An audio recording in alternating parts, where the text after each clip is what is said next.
upon a time, in a tranquil village nestled amidst rolling hills and serene landscapes, there lived a revered sage named Banco. He was known throughout the land not only for his wisdom, but also for his remarkable ability to guide people in controlling their emotions. Banco's journey towards emotional mastery began when he was just a young boy. He had always been highly sensitive, often overwhelmed by his own emotions. Growing up in the village, he witnessed the havoc that unchecked emotions could wreak in people's lives. He saw friends and family torn apart by anger, jealousy, and sorrow. This ignited a deep desire within him to understand the nature of emotions and to help others control them. One day, as Banco sat beneath a majestic Bodhi tree, he observed the flow of a nearby river. The river's calm surface mirrored the peacefulness he sought within himself. He realized that, much like the river, emotions came and went. They were impermanent and ever-changing. This insight became the cornerstone of his lifelong quest. Banco embarked on a journey to seek guidance from a renowned sage named Ananda, who resided high in the mountains. Ananda was known for his profound understanding of the human mind and emotions. When Banco reached Ananda's hermitage, he found the sage in deep meditation, his eyes reflecting the serenity of a tranquil lake. With great reverence, Banco approached Ananda and shared his burning desire to learn the art of controlling emotions. Ananda welcomed him with a warm smile and took him under his wing. For years, Banco delved into rigorous training, studying ancient scriptures and practicing meditation with diligence. Under Ananda's guidance, Banco learned to observe his emotions without judgment. He discovered the power of mindfulness, which allowed him to witness the ebb and flow of emotions within himself. Slowly but steadily, he gained control over the turbulent seas of his feelings. One day, after years of intensive practice, Banco approached Ananda and said, "Master, I have learned to observe my emotions, but I still struggle to control them in the heat of the moment. How can I truly master the art of controlling emotions?"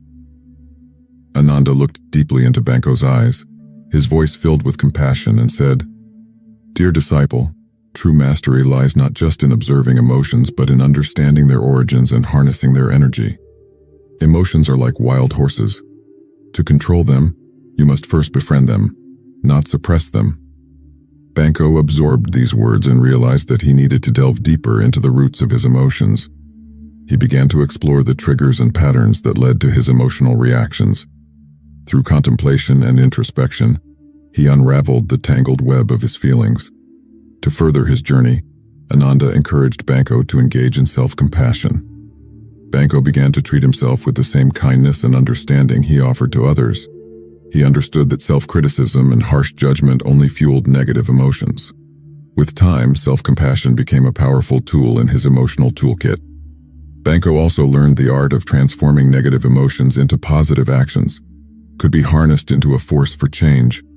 Sorrow, rather than paralyzing, could become a wellspring of empathy and compassion. Word of Banco's transformation quickly spread through the village, and people from all walks of life sought his guidance. They came to him burdened by anger, anxiety, and despair, seeking solace and understanding.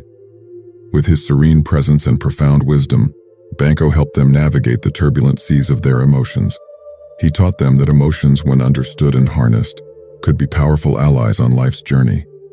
Instead of being swept away by the tempest, they could learn to navigate through it. One day, a young woman named Lila approached Banco, her face clouded with anxiety. She had been struggling with chronic worry and fear, unable to find peace within herself. Banco sat with Lila in silence, allowing her to express her anxieties without interruption. He listened with an open heart, holding a space of compassion for her distress. After some time, Lila looked up at Banco and asked. Banco smiled gently and said, "Dear Lila, anxiety is a natural response to the uncertainties of life. It is vital to honor your emotions and allow them to flow freely. But remember, anxiety is not eternal. It is impermanent, like all things in life. By fully experiencing and embracing your fears, you can find the strength to control them and discover inner peace." Over time, Lila began to practice the art of controlling her emotions. She learned to accept her anxiety without resistance, acknowledging it as a part of her emotional landscape. Slowly but steadily, Lila found solace in the impermanence of her emotions, understanding that they would come and go like passing clouds in the sky. As the years passed, Banko's reputation as a sage who could guide people in controlling their emotions continued to grow. People traveled from distant lands to seek his wisdom and learn from his teachings. Banko's humble hermitage had become a sanctuary for those seeking emotional balance and inner peace. One day, a man named Arjun arrived at the hermitage. He had heard of Banko's remarkable ability to help people control their emotions and had traveled a great distance to seek his guidance. Arjun was consumed by anger, and it had caused turmoil in his personal and professional life. Banko greeted Arjun with a warm smile and invited him to sit. Arjun's face was etched with frustration and resentment. He longed for a way to control his anger and find peace within himself. Banko, with deep empathy, began to guide Arjuna in the art of controlling emotions. He explained that anger, like any emotion, was a messenger. It carried valuable information about unmet needs and boundaries. By listening to his anger and understanding its source, Arjuna could begin to control it. Banko taught Arjuna the power of mindfulness and how to pause before reacting in the heat of the moment. He encouraged Arjuna to breathe deeply, creating a space between stimulus and response. In that space, Arjuna could choose a more balanced and constructive way to express his feelings. As days turned into weeks, Arjuna diligently practiced Banko's teachings. He learned to recognize the early signs of anger, giving him the ability to take a step back before it consumed him. With time, he gained control over his anger, transforming it from a destructive force into a catalyst for positive change. One quiet evening, as Banko and Arjun sat by the fire, the flames danced to the rhythm of the night. Arjun, now a transformed man, whispered, "You have shown me the path to controlling my emotions, especially my anger.